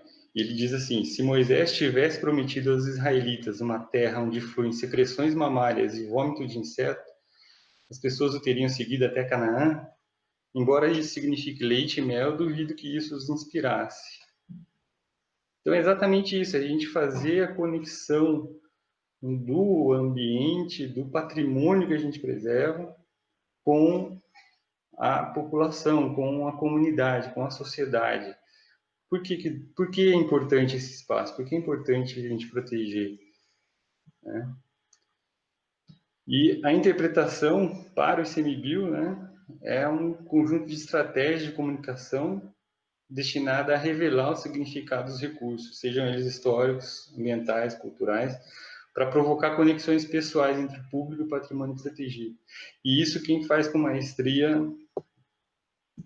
são os americanos, os europeus, os australianos, né? E a gente tem que buscar exemplo neles e trabalhar melhor como a gente se comunica, como a gente transmite o nosso trabalho, a importância dele. E o propósito é sensibilizar a sociedade e melhorar a qualidade da experiência do visitante, né, da interpretação. Então, o ICMBio hoje tem essa publicação destinada à interpretação, né, para normatizar, para disseminar essa ferramenta de gestão e assim melhorar a comunicação e a experiência dos visitantes nos públicos e quem sabe um dia a gente ter a valorização pela sociedade, como o professor Altman citou, que os americanos apreciam, como eles apreciam suas áreas naturais. Só para finalizar, então, a missão do ICMBio é proteger o patrimônio natural e promover o desenvolvimento socioambiental. E para isso a gente tem que escutar e conciliar interesses, né? Todos nós, o importante aqui é a vida. Sem patrimônio natural e sem desenvolvimento, que é diferente de crescimento, né, a gente não tem sustentabilidade, não tem vida por muito tempo, né? E os problemas causados pelo aquecimento global, as mudanças climáticas vão só piorar. É isso, obrigado. Muito obrigada, mestre Antônio, pela excelente explanação, muito didática e repleta de conhecimento. Agradeço novamente por ter aceito o convite. Lembrando que os questionamentos também podem ser realizados pelos comentários do YouTube. Passo a palavra ao debatedor, professor doutor Alexandre Altman, para as suas considerações. Professor Alexandre, a palavra está com o senhor. Ok, muito obrigado, Antônio, excelente palestra, muitos dados, era exatamente isso que eu gostaria de ver, o incremento, né, não só do número de unidades de conservação, mas também em relação às categorias, a área, obviamente, né, me chamou a atenção que cresceram em 12% as APAs, né, ou seja, uma categoria que protege menos, mas na notícia do jornal aparece que houve um incremento em área de tanto. Ok, mas o incremento de uma categoria de uso sustentável, enquanto que as categorias de proteção integral, né, parques, reservas, estações ecológicas, etc., não acompanharam esse crescimento. Então, é muito interessante quando esses dados são apresentados da forma como o senhor colocou. Então, muito obrigado por ter aceitado o convite, por ter colocado esses dados e ter feito isso de uma forma muito didática. Mas a questão que eu gostaria de fazer ao senhor no tocante ao financiamento do sistema de unidades de conservação no Brasil. Nós sabemos que os recursos orçamentários, né, do Caixa Único, enfim, não fazem frente à demanda, né, que as unidades de conservação no Brasil têm de recursos. Bom, mas nós temos uma ferramenta no próprio SNUC, lá no artigo 36, que é a compensação, né, ambiental dos empreendimentos que causam significativo impacto ambiental. Nós estamos falando das grandes obras, né, daquelas que se exige EIA-RIMA no processo de licenciamento ambiental.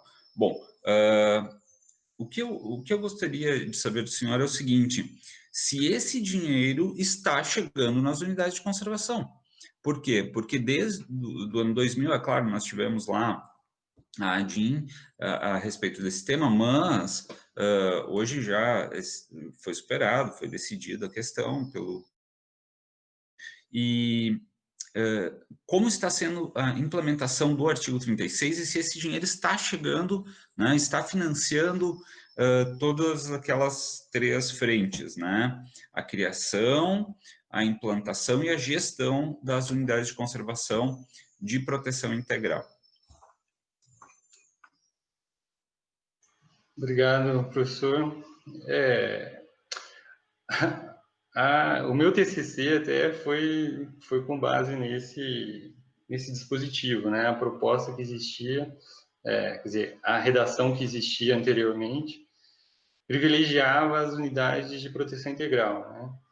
E aí, como eu sempre trabalhei em unidade de uso sustentável, desde 2006, né, trabalhando em floresta nacional, eu só vim agora, né, em 2020, para um parque nacional, para o primo rico do sistema.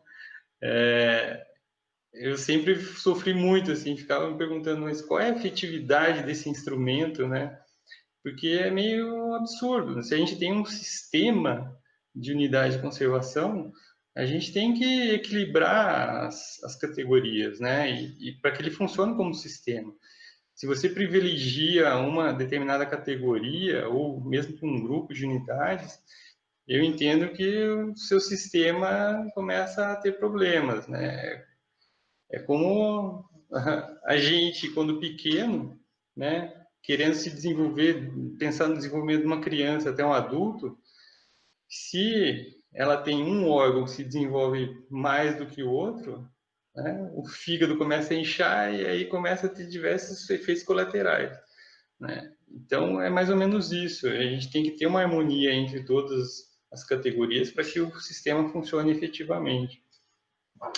E aí, houve uma mudança legislativa em 2017, né, que passou teve algumas alterações nesse artigo 36, e as unidades de uso sustentável passaram também, teve mais facilidade, ampliou a possibilidade de elas receberem recursos. Só que aí veio a previsão de o fundo, né, que a forma de financiamento e de gestão desse recurso também estava com problemas, e isso foi resolvido há pouco tempo atrás. Paralelo a isso, o SNUC prevê a prioridade na aplicação desses recursos, né, e a regularização fundiária é prioritária.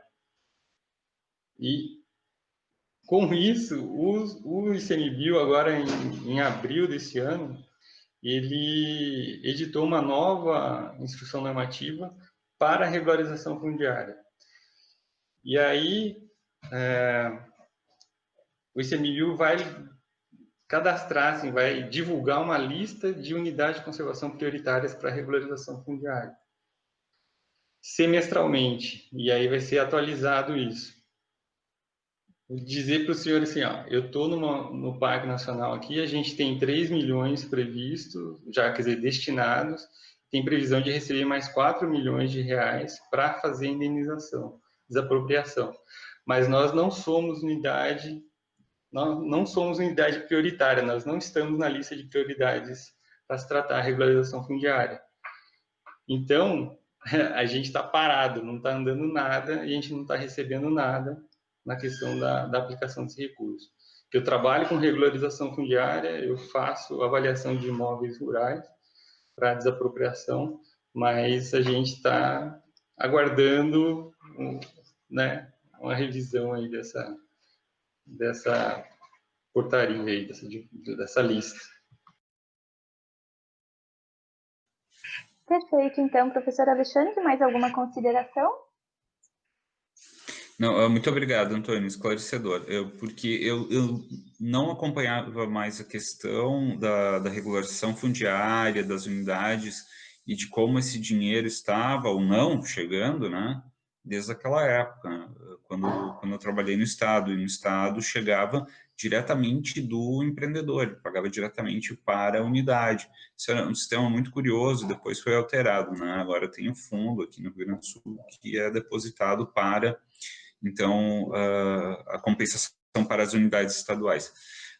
Eu agradeço, então, muito esclarecedor, e passo a palavra para o Cristiane. Perfeito, então. Mestre Antônio, nós temos uns questionamentos, então, do público, tá? Primeiro, só vou ler um comentário da Érica Miranda, que ela diz o seguinte: César, bom te ver, mega professor.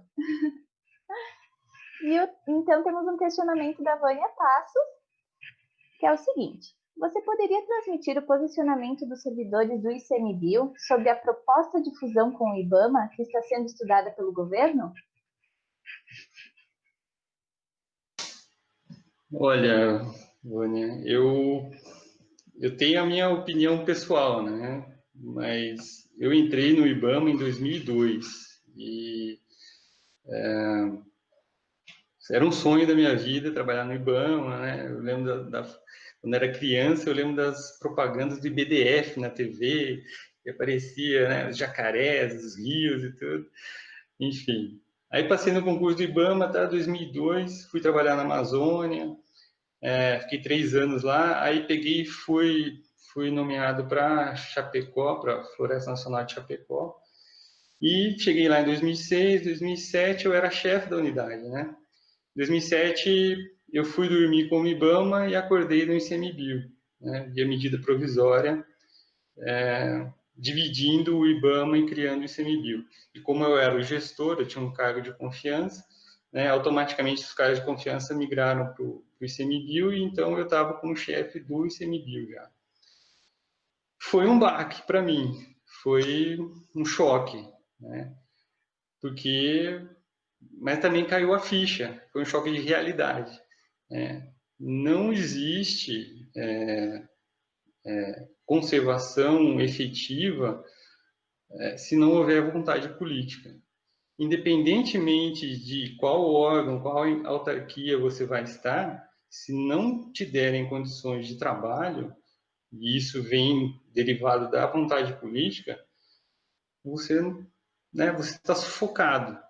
Ou você vai desenvolver bem o seu trabalho, ou não, mas isso independe de qual autarquia você vai estar. Então, assim, teve ganhos a criação do ICMBio, e assim, teve também perdas, né? A gente perdeu enquanto marca, enquanto força política, talvez, com a desvinculação do IBAMA. Mas é isso. Se tiver condições, a gente vai fazer um bom trabalho. Se não, não sei se eu te respondi. Perfeito, mestre Antônio, muito obrigada. Devido ao adiantar da hora, os demais questionamentos ficarão para uma nova oportunidade. E eu gostaria só apenas de passar alguns recados, então. Pessoal, apenas esclarecendo que a palestra de hoje à noite, intitulada Patrimônio Genético e Conhecimentos Tradicionais Associados, 5 anos da Lei 13.123 de 2015, terá início às 19h40. Por um equívoco, consta na página de extensão um horário diverso, mas o horário oficial é 19h40. Lembramos a todos ainda que logo mais, às 16h40, retornaremos com o painel 4 e abordaremos o tema Protocolo de Nagoya, a ratificação no Brasil e a repartição de benefícios.